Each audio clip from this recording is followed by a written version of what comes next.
बच्चों नमस्कार। बच्चों हम लोग पढ़ रहे हैं कक्षा 7 गणित में महत्वपूर्ण प्रश्नों की विशेष श्रृंखला, और इस श्रृंखला के अंतर्गत हम लोगों ने अब तक लगभग 36 प्रश्नों को पढ़ लिया। बच्चों आज हम पढ़ेंगे प्रश्न क्रमांक 37 37वां प्रश्न और इस भाग का पहला प्रश्न। चलिए देखते हैं बच्चों पहला प्रश्न और 37वां प्रश्न है।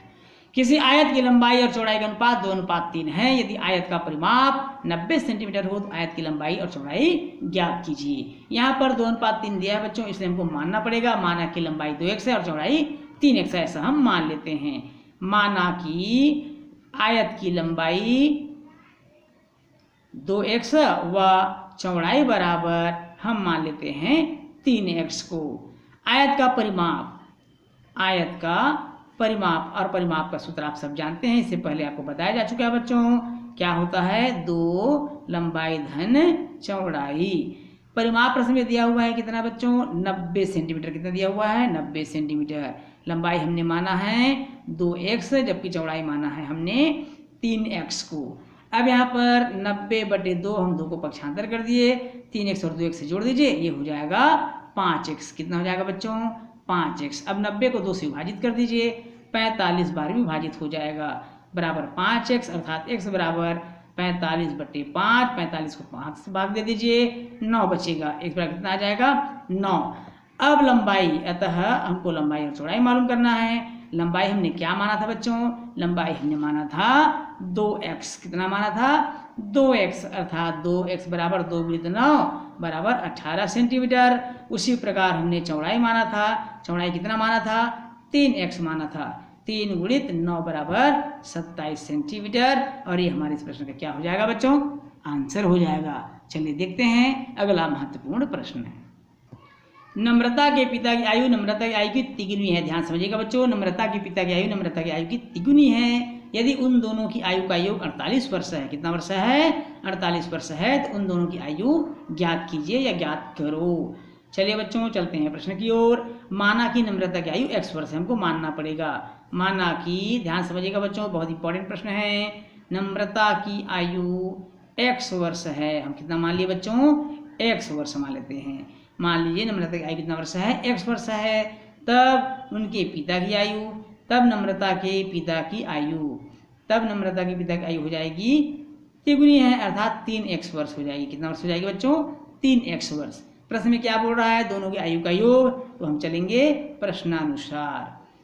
प्रश्न में बोलता है कि दोनों की आयु का योग, अर्थात नम्रता की आयु और उनके पिता की आयु, दोनों का आयु का योग 48 वर्ष है। कितना वर्ष है बच्चों? 48 वर्ष है। अब दोनों को जोड़ दीजिए, 3x और 1x होता है 4x बराबर 48। x बराबर हो जाएगा 48/4, अर्थात 4 × 4, 4 दूनी 8, x बराबर 12। अब x क्या था बच्चों? x था नम्रता की आयु, अतः नम्रता की आयु कितनी हो जाएगी? अतः नम्रता की आयु हो जाएगा 12 वर्ष। व उनके पिता की आयु हो जाएगी, इनसे तिगुनी था, अर्थात 3 × 12 बराबर 36 वर्ष। तो इस तरह से हमने क्या मालूम कर लिया बच्चों? इस प्रश्न का आंसर मालूम कर लिया कि नम्रता की आयु कितना वर्ष? 12 वर्ष, और उनके पिता की आयु 36 वर्ष होगी। ये हमारे इस प्रश्न का आंसर हो गया। चलिए बच्चों देखते हैं अगला महत्वपूर्ण प्रश्न है। निम्न चित्र में x का मान याद कीजिए अंशों में। किसमें याद करना बच्चों? अंशों में याद करना है। पहला चित्र दिया हुआ है यहाँ पर, और ये दिया हुआ है दूसरा चित्र। तो सबसे पहले हम पहले चित्र की ओर चलेंगे। चित्र आपको स्क्रीन पर स्पष्ट दिखाई दे रहा है। ABC और उनके अंदर का कोण बना हुआ है 1:30 अंश A में, B में 1:15 अंश और C में बना हुआ है x अंश का कोण। चूंकि हमको मालूम है बच्चों त्रिभुज ABC में तीनों अंतःकोणों का योग 180 अंश होगा, अर्थात कोण A धन कोण B धन कोण C बराबर 180 अंश। अब कोण A का मान यहाँ पर कितना दिया हुआ चित्र में? ध्यान से देखिए बच्चों, 1:30 अंश, और कोण B में 1:15 अंश, जबकि कोण C में 1 अंश दिया हुआ है। सबको जोड़ देंगे, x 3x हो जाएगा बच्चों, और 30 और 15 हो जाएगा 45 अंश। कितना हो जाएगा? 45 अंश बराबर 180। सब पक्षांतर कर देंगे यहाँ पर बच्चों, 180 ऋण 45, 180 में 45 घटा दीजिए तो मिलेगा हमको 135 अंश, अर्थात x बराबर 135/3 भाग कर देंगे, 3 × 12, 3 × 5 = 15, अर्थात x बराबर कितना हो जाएगा बच्चों? 45 अंश। अब प्रश्न में क्या पूछा है? x का मान ज्ञात कीजिए अंशों में। ध्यान से एक बार और समझ लीजिए बच्चों, स्क्रीन पर आपको दिखाई नहीं दे रहा था। 45 को पक्षांतर कर देंगे, 180 में 45 घटाएंगे 135 बचेगा। इस 3 को पक्षांतर कर देंगे, 135 को 3 से भाग करेंगे, 45 बाहर में कट जाएगा। तो x का मान हमको कितना प्राप्त हो गया यहाँ पर बच्चों, 45 अंश, जो हमारा आंसर होगा। अगला प्रश्न है, अगला चित्र को ध्यान से देखिए। अगला चित्र दिया हुआ है, स्क्रीन पर आपको दिखाई दे रहा है। OAB एक रेखा है जिसके ऊपर कोण बना हुआ है बच्चों। इसमें एक कोण 140 अंश दिया है, जबकि दूसरा कोण दिया हुआ है 110 अंश।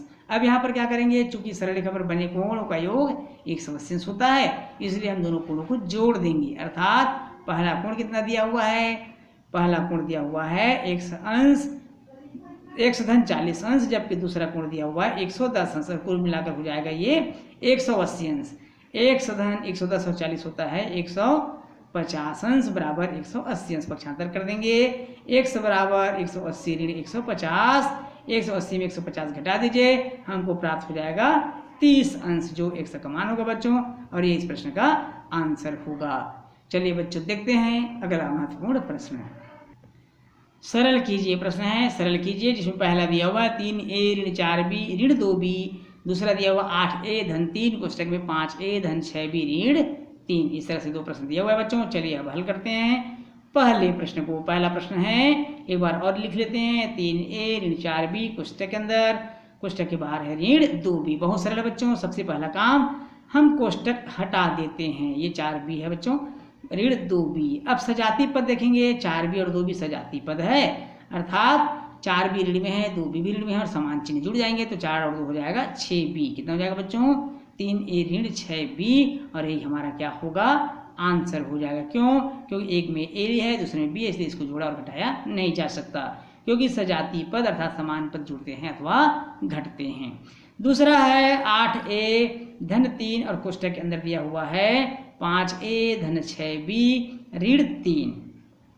8a धन, यहाँ पर देखेंगे 3 का गुणा, 3 पंचे 15a हो जाएगा, 3 छक्के 18b ऋण 3 तिया 9। अब यहाँ पर देखेंगे बच्चों सजाती पद क्या क्या है, 8a और 15a।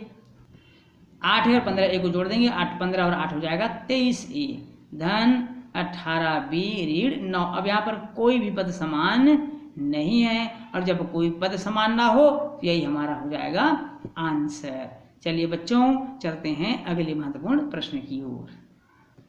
सरल कीजिए, 3x ऋण कोष्टक में, बड़े कोष्टक में 4x धन, सर्पाकार कोष्टक में x धन, छोटे कोष्टक में 5x ऋण 3x, छोटा कोष्टक बंद, सर्पाकार कोष्टक बंद और बड़ा कोष्टक बंद।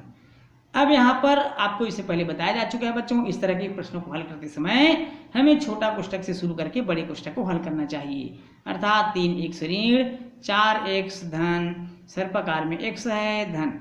अब यहाँ 5x ऋण 3x छोटे कोष्टक के अंतर्गत में है, तो 5x में 3x घटा दीजिए बच्चों, इन दोनों को घटाएंगे तो हमको मिल जाएगा 2x, और छोटा कोष्टक भी हमारा हल हो जाएगा। 3x ऋण, अब यहाँ पर सर्पाकार को हल करना है, अर्थात 2x और 1x के बीच धन का चिन्ह है तो जुड़ जाएगा, और ये हो जाएगा 3x, और सर्पाकार कोष्टक भी हमारा हल हो गया बच्चों। अब इसी प्रकार 4x और 3x से जोड़ दीजिए, 4x और 3x होता है 7x। कितना हो जाएगा, 7x। अब बड़ा कोष्टक भी हल हो गया। अब बड़े कोष्टक के बाहर में है ऋण, अर्थात ऋण 7x हो जाएगा। 3x में अगर हम 7x घटा देंगे बच्चों तो हमको मिल जाएगा ऋण 4x, जो इस प्रश्न का क्या होगा, आंसर होगा। चलिए देखते हैं अगला प्रश्न। सरल कीजिए, 4a धन कोष्टक में 2a ऋण, सर्पाकार कोष्टक में 3b धन, छोटे कोष्टक में 3a ऋण 2b, छोटा कोष्टक सर्पाकार और बड़ा कोष्टक बंद।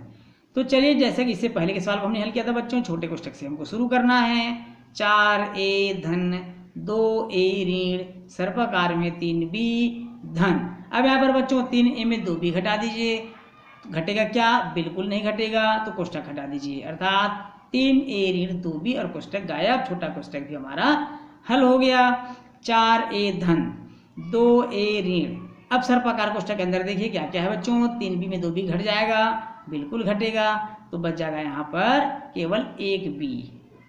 अब अगले लाइन में सर्पाकार कोष्टक भी हट जाएगा बच्चों, 2a ऋण का गुणा कर दीजिए, ऋण 3a ऋण b, सर्पाकार कोष्टक भी हमारा हल हो गया। अब यहाँ पर देखिए बच्चों 3a में 2a घटाएंगे तो हमको मिलेगा ऋण a। क्या मिलेगा, ऋण a, क्योंकि ऋणात्मक संख्या बड़ी है, ऋण b।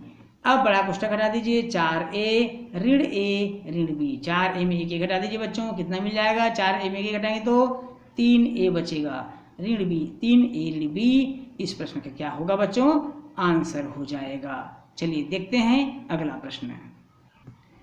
पूजा को उसके पिता से 60 रुपये, माँ से 40 रुपये और भाई से 20 रुपये मिले। वह बाजार से 15 रुपये का पेन खरीद कर लाई। शेष राशि को उसने 5 सहेलियों में बराबर बराबर बांट दी। तो बताइए कि प्रत्येक सहेली को कितने रुपए मिले। कोष्टकों का प्रयोग करके हल कीजिए। तो चलिए बच्चों, कोष्टक का प्रयोग करके हम इसको कैसे हल करेंगे देखते हैं। 60 रुपये किससे मिला, 60 रुपये पिता से मिले। किससे मिले, पिता से। 40 रुपये माताजी से मिले उनको, माँ से। उसके बाद 20 रुपये उनको भाई से मिल रहा है प्रश्नानुसार, 20 रुपये उनको मिल गया बच्चों, भाई से मिल गया।